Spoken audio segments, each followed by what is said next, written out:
నెల్లూరు జిల్లా కోవూరు మండలం పోతిరెడ్డిపాలెం వద్ద కారు బీభత్సం సృష్టించింది. ఈ ప్రమాదంలో 6 మృతి చెందగా ఒకరికి గాయాలయ్యాయి.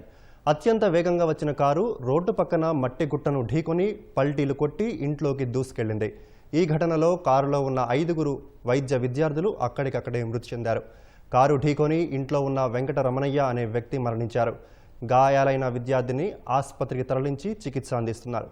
బుచ్చిరెడ్డిపాలెంలో స్నేహితుడి నిశ్చితార్థానికి కారులో వెళ్లి వస్తుండగా ప్రమాదం జరిగింది. మృతి చెందిన విద్యార్థులు నెల్లూరు నారాయణ వైద్య కళాశాలలో సెకండ్ ఇయర్ చదువుతున్నట్లు గుర్తించారు.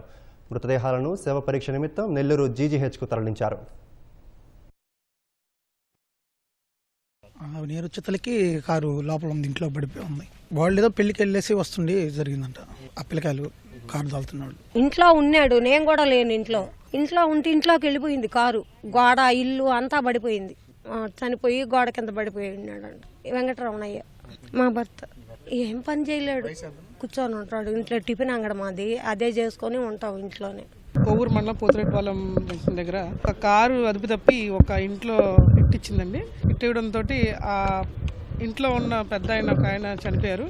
అలాగే కారులో 6 మెడికల్ స్టూడెంట్స్ ఉన్నారు. ఆ 6 మెడికల్ స్టూడెంట్స్లో ఆల్రెడీ 5 పీపుల్ ఇప్పటికి వాళ్ళు చనిపోయారు. ఇంకొక పర్సన్ కొద్దిగా స్టేట్ ఆఫ్ కామాలో ఉన్నారు.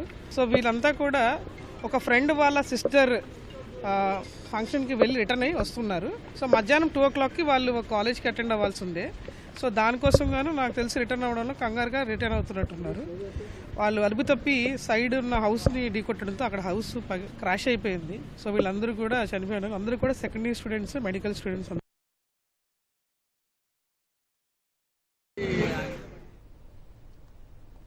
ఈ రోడ్డు ప్రమాదానికి సంబంధించి మరింత సమాచారం మా ప్రతినిధి రాజారావు అడిగి తెలుసుకుందాం. రాజారావు, చెప్పండి, కారు అదుపు తప్పడానికి కారణం ఏంటి? ఇప్పుడు నెల్లూరు జిల్లా బుచ్చిరెడ్డిపాలెంలో పోతిరెడ్డిపాలెం వద్ద జరిగిన ఈ భారీ రోడ్డు ప్రమాదంలో ప్రధానంగా వేగంగా మెడికల్ స్టూడెంట్స్ కారుని నడపడం, అందులో దాని దగ్గర పక్కనే మలుపు వద్ద చిన్న మట్టి గుట్ట కూడా ఉంది. ఆ వేగాన్ని కంట్రోల్ చేసుకునే ప్రయత్నం చేసినప్పుడు కూడా సాధ్యం కాక రోడ్డుకి పక్కనే ఉన్న ఇంటిలోకి దూసుకుపోయింది. పక్కనే బంకు కూడా ఉంది. ఆ బంకును ఢీకొని 3 పల్టీలు కొడుతూ పక్కనే ఉన్న ఇంట్లోకి పోయింది, రామయ్య ఇంట్లోకి. రామయ్య ఆయన నిద్రపోతూ ఉన్న సమయంలో కారు వచ్చి పైన పడ్డం, రామయ్య అక్కడికక్కడే మృతి చెందాడు. అదేవిధంగా అదే స్పాట్ లో మరో 2 మెడికల్ విద్యార్థులు కూడా మృతి చెందడం అనేది జరిగింది. నరేష్, అభిషేక్ అనేవారు అక్కడే మృతి చెందారు. అయితే వీరందరూ కూడా ప్రధానంగా బుచ్చిరెడ్డిపాలెంలో ఉన్న మెడికల్ స్టూడెంట్ అక్క నిశ్చితార్థానికి వెళ్లి తిరిగి వస్తున్నారు. ఈ తిరిగి వెళ్లి వస్తున్న సమయంలో ఈ ప్రమాదం అనేది జరిగింది. అందులో ఈ కారు బంకుని ఢీకున్న సమయంలో బెలూన్లు కూడా ఓపెన్ అయ్యాయి. బెలూన్లు ఓపెన్ అయినప్పటికి కూడా 3 పల్టీలు కొట్టడంతో ఈ ప్రమాదం తీవ్ర స్థాయిలో జరిగింది. అక్కడ ఉన్న ఇంటి పక్కన గోడలు కూడా పూర్తిగా ధ్వంసం అయ్యాయి.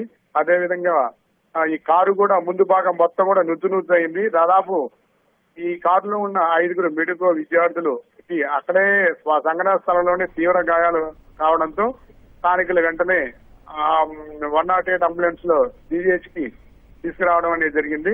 అయితే జీజీహెచ్ లో చికిత్స చేసినప్పటికీ కొద్దిసేపట్లోనే మిగతా వారు కూడా మృతి చెందారు.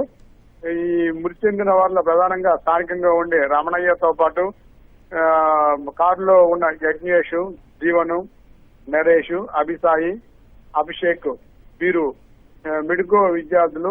వీరు స్థానికంగా ఉన్న ఇంజనీరింగ్ కాలేజీలో చదువుతున్నారు. వీరు మృతి చెందడంతో కళాశాలలో ఉన్న విద్యార్థులందరూ కూడా వందలాది మంది వచ్చి ఆ విద్యార్థులు చూసేందుకోసంగా ఇక్కడికి జీజీహెచ్ అంతా కూడా విద్యార్థులతో నిండిపోయింది. సో విద్యార్థులు కూడా తీవ్ర శోక సముద్రంలో మునిగిపోయారు. అనేక మంది విద్యార్థులు వాళ్ళ స్నేహితులు మృతదేహాన్ని చూసి కన్నీరు కార్చారు. అందులో కొందరు విద్యార్థులు కూడా ఈ నిశ్చితార్థానికి ఈ 5 మెడికల్ విద్యార్థుల కారులో వెళ్ళిన వాళ్ళతో పాటు మరికొందరు మరో 20 మంది కూడా ఈ నిశ్చయార్థానికి వెళ్ళడం అనేది జరిగింది. అందులో అందరూ కలిసి వెళ్లి రావడంతో ఒకసారిగా ఆ ప్రాంత ఈ స్నేహితులు మృతి చెందారని తెలియజేయడంతో వెంటనే వీరందరూ కూడా జీజీహెచ్ కి వచ్చారు. జీజీహెచ్ ఇంజనీరింగ్ యాజమాన్యం వారు కూడా పరిస్థితులన్నింటినీ కూడా ఎప్పటికప్పుడు తల్లిదండ్రులకి సమాచారం కూడా ఇవ్వడం అనేది జరిగింది. ఈ 5 మెడికల్ స్టూడెంట్స్ అంతా కూడా అనంతపురం, కడప, సంగం, ఈ ఒంగోలు ఈ ప్రాంతానికి చెందినవారు. వీరు మృతదేహాలు జీజీహెచ్ లో పోస్ట్ మార్టం కూడా నిర్వహించారు. ఏఎస్పీ